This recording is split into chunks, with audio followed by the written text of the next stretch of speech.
I enjoy listening to old-time radio programs.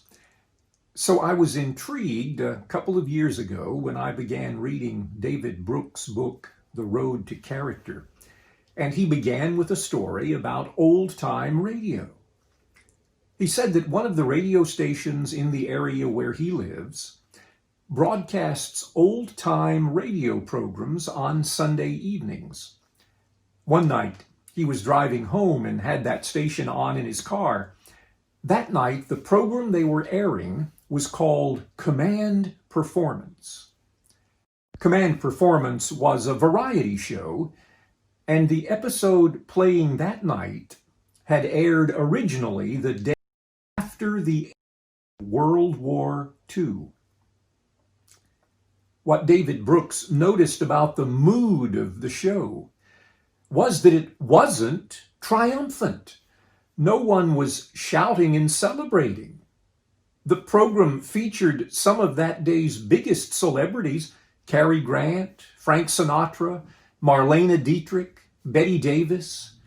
The host was Bing Crosby. "What can you say at a time like this?" he asked as the show began. An opera star sang a hymn. Then Bing Crosby was on again saying, "Today, our deep down feeling is one of humility." After one of the great military victories in human history, the tone of the show was one of modesty. That was all the more striking to Brooks when he got home, went inside, and turned on television. A football game was on, and he watched as the quarterback threw a short pass to his receiver, who was tackled after only a 2-yard gain. The defensive player who had made the tackle jumped up and did a victory dance. Brooks said he was struck by the fact that he had just seen more of a celebration after a football player stopped a 2-yard run than he had heard on the radio after winning World War II. Of course, in many ways, we far prefer our world today to that of 1945. The advances made since then make our lives much more pleasant and less labored. Few of us want to go back to that time.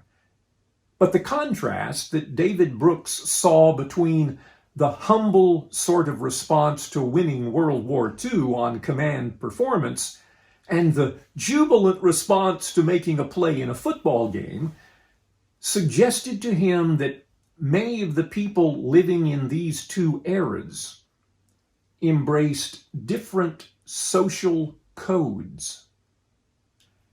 To be fair, it may be true that there are too many children who, when growing up, get no affirmation from parents or anyone else, so feel it necessary to give it to themselves. Perhaps sometimes that is true. But I don't think that's the point David Brooks wanted to make. In that other era, the one he witnessed on the Command Performance broadcast, the social code was very different from what we often see and hear around us today. Some of that surely has to do with whether we are taught that our focus ought primarily to be on ourselves, me, or that our focus ought to be at least as much on others. When Jesus tells us to love your neighbor as yourself, he acknowledges that we naturally love ourselves, but we balance that by seeking to also genuinely love others, to act in their best interests. Brooks tells a story about George H.W. Bush when he was running for president. Bush had been raised in that era with a more modest social code. Among other things, he had been taught a certain way of speaking about himself, or not doing so. During the campaign, when a speechwriter inserted the word "I" in one of his speeches, Bush would cross it out. His staff would badger him to put it back in, and they would remind him he was, after all, running for president. He needed to talk about himself. George H.W. Bush would sometimes, eventually, give in and put the I back in the speech, and he would give it that way. Then, the following morning, he would get a phone call from his mother. "George," she would say, "you're talking about yourself again." And so the next time he got a speech with an I in it, he would cross it out. No more self-promotion. An emphasis on me is at odds with so much of what we read and hear in the Bible. Jesus tells us to love others as much as we love ourselves. St. Paul, not to think of yourself more highly than you ought. We do not need to demean those who believe differently or who celebrate wildly, to embrace, if we wish, this old idea that some of us like and that we see in the title of David Brooks' book. It is a particular kind of character, modesty that, when practiced genuinely, actually makes a person look big.